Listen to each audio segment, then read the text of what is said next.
Hello everybody, Mr. O here, and today I'm going to teach you the beginnings of painting with the very basic strokes, some understanding of how to get started. Just so you know, I will talk about the brushes in a minute. I am using liquid acrylic. There's tube acrylic. You can follow a lot of what I'm about to say. You may just want to dampen your brush with just a little bit of water. Um, and with tubes, you can get a lot more texture than I can with the liquid. Now, the Saks True Flow is a little thicker, so I may get some nice brush strokes. We'll find out. We'll find out together. Now, I want to talk about brushes first. As you can see, I have a variety of brushes, two different brands here. I got a Black Swan, which is made by Creative Mark, which is like a Jerry's Artorama. It's a number 2, and as you can see, it says round. You'll notice that the brushes that are rounded will say round on them. Pretty obvious, they're rounded around. The flat brush says flat, but then there's another type of brush called a filbert. So each brush can give you a little bit of a technique and texture when you're painting thick, especially when you're doing oil colors. I would not use these brushes for oil. They're just too soft. They'll get chewed up. But when it comes to, like, maybe I was painting a person, I'd be more using a filbert and the round versus a flat. Which I might do with clothes and background, machinery type stuff. But I'm going to focus, and of course, can't forget the smaller brushes for detail. And what's important about painting with acrylic, oil takes a long time to dry. Sometimes it doesn't take months. But you will find that acrylic, you can leave it for 15 minutes and it's already drying in your brush. So it's very important to take good care of your brushes. They're not disposable. I'm gonna say in my lifetime, even with adults, I've seen many adults go through hundreds of dollars worth of brushes for no reason. So here's my palette of paint. I got white, orange, and black. Even though I'm going to do, let's say, 6 to 20 different colors, I'm only going to grab what I'm using to start with.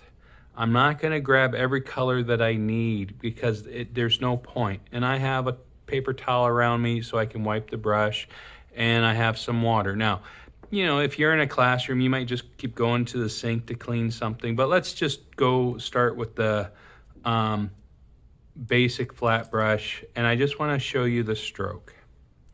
As I'm going, as you can see, the blue does kind of come through the shadow, and that's okay. I wanted it that way.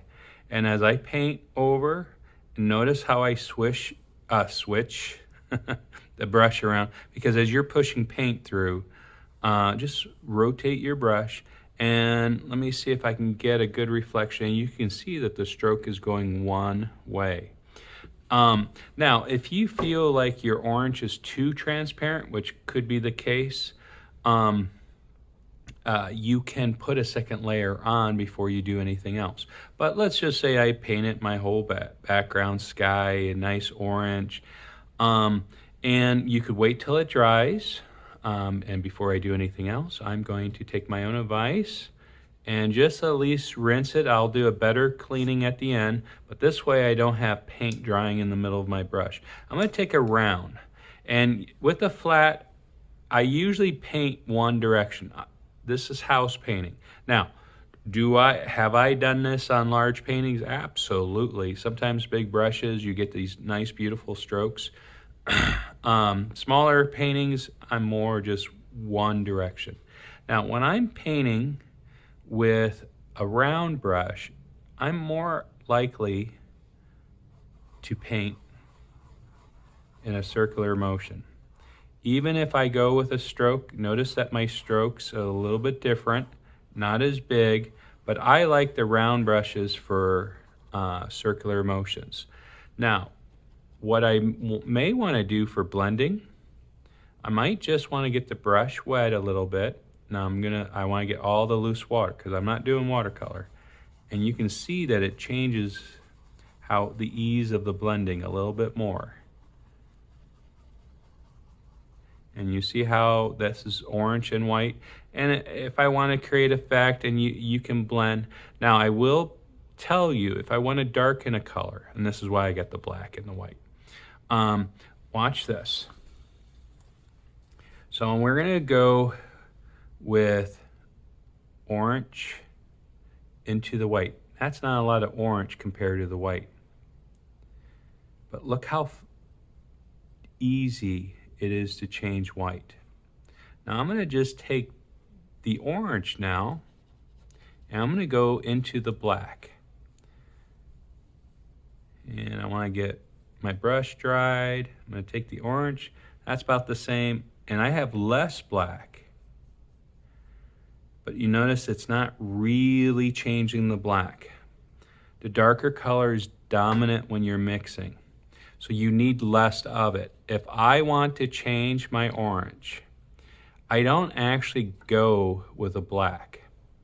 So I'm going to scoop out some of the white that I still hadn't mixed. It's okay if there's orange. And I'm going to make a gray. And what I'm doing is I'm going to create a tint. I want a nice even gray. And you see how I still have some white streaks and some. So now that I have an even gray, I'm going to take the orange and notice that it's getting darker. But take a look at that. You got to be very careful what colors you darken up with a tint. It's not a pretty orange, is it? And remember, orange is part of the brown family. So I can do that gray with blues and purples, but you're going to find that reds and oranges and yellows, they don't look very pretty. So do experiment a little bit without wasting a lot of paint when you're mixing.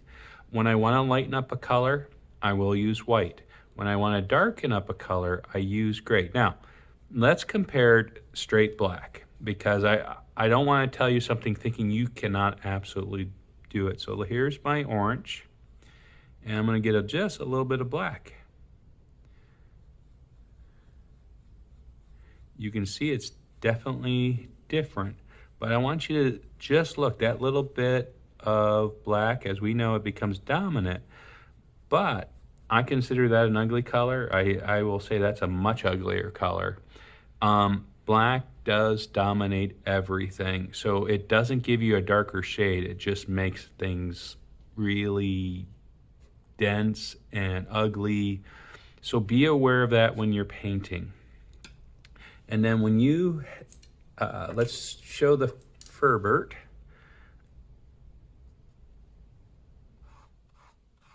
Let's soften that up a little bit. If you find your brush is a little too stiff, my brushes have been sitting for a while, or some of them are actually brand new. You might want to just moisten them in water first, rinse them, and then dry them off. Get a little softer. But notice how, like with this brush, notice my technique with this brush. And you notice that my edges are a little rounder. So you can see why I would choose this for like to do people and stuff like that. And so that's a Furbert. And of course your detailing brushes. Now, one thing I didn't talk about with the flat brush, you don't need to use the whole brush. You can actually just paint a nice smooth lines with this. You don't need a detailing brush. But notice that on all my brushes, except for this Furbert, because I was pressing down, I think that's just a little bit of water, I keep my paint off the silver. I keep my paint off my handles if I can. Sometimes I get paint in my hand and I'm touching my brushes. But we don't want paint halfway up the bristles. You're trying to protect here. This is your base and you want to protect that. So be aware of that. Guys, you have a beautiful day. I hope this will let you get started, give you the basic understanding, and we'll go from there. Bye-bye.